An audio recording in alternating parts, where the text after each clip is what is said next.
संत रविदास। रविदास, पूजा पाठ भजन कीर्तन के उपदेश देकर तो क्या चाहता है? तेरे ढोंग काशी तक तो ठीक था, प्रयाग में नहीं चलेगा। और सुन, तो ठीक पैदा हुआ है वही काम कर। ये पूजा पाठ भक्ति का काम हमारे ब्राह्मणों का है और हम ही करेंगे, क्यों भाइयों? हाँ। कौन कहता है भक्ति और पूजा पाठ का अधिकार सिर्फ आप लोगों को है? ईश्वर पर सबका बराबर अधिकार है। और फिर आप किस मुंह से मुझे ईश्वर की भक्ति करने से मना कर रहे हैं? माना मैं अछूत हूँ, लेकिन शास्त्री जी, कौन से शास्त्र में लिखा है कि हम अछूतों को प्रभु का नाम लेने का अधिकार नहीं है?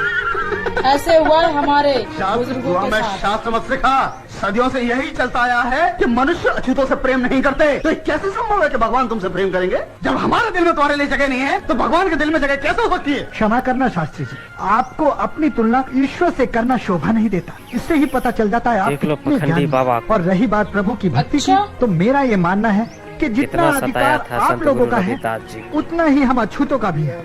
हम भी उसी परमपिता परमेश्वर की संतान हैं जिसकी आप लोग हैं। तो ठीक है, आज ये बात साबित हो ही जाएगी। लाइक और सब्सक्राइब कर देना चैनल को। किसको है, तुम्हें या हमें? शास्त्री जी, आखिर आप कहना क्या चाहते हैं? मैं आपका मतलब नहीं समझा। विदास, इसी तरह हम अपना एक से एक वीडियो गंगा जी में बहाएंगे। लोगों को किसी का भी सालिग्राम नदी पर तैरेगा, वो ही सच्चा भक्त होगा, वही प्रभु का आराधक होगा। क्षमा करे शास्त्री जी, मैं किसी भी तरह की शर्त लगाने के पक्ष में नहीं। जरा आप ही मुझे बताइए देने के लिए कि हम एक दूसरे को छोटा बड़ा साबित करने के चक्कर में प्रभु का इम्तिहान क्यों ले? आप लोग बड़े हैं, बड़े ही रहें। हम लोग छोटे हैं, छोटे ही ठीक हैं। इसमें शर्त लगाने की कोई आवश्यकता नहीं। लेकिन एक बात जरूर है, देखिए, हमसे प्रभु की भक्ति करने का अधिकार कोई नहीं छीन सकता। आज ये सबके सामने बात साबित होकर रहेगी कि प्रभु किसके हैं और भक्ति करने का अधिकार किसका है। अगर तुम ये बात साबित नहीं कर पाए, तो याद रखना, आज के बाद भक्ति मत करना और अपनी जाति वालों को भी भक्ति करने से रोकना। क्या बोले?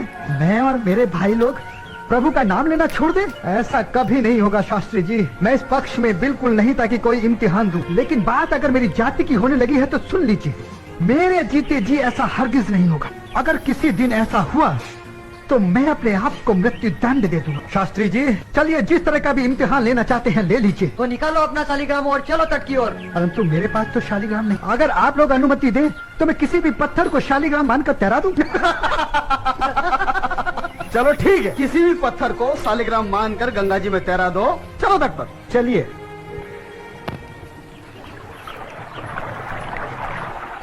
शालिग्राम पहले आ। अब रविदास जी की बारी आई है।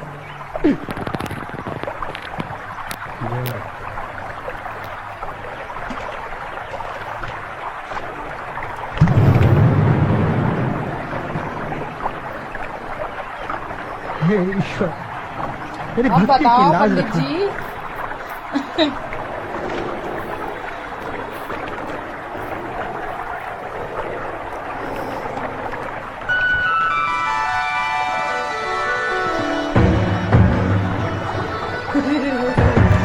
आगे पंडित जी।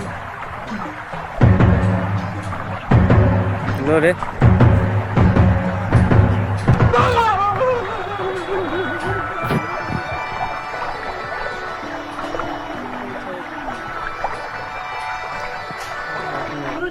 हड़बड़ा गए। लगता है ये मनुष्य फिर कोई बुरी खबर लेके आया है।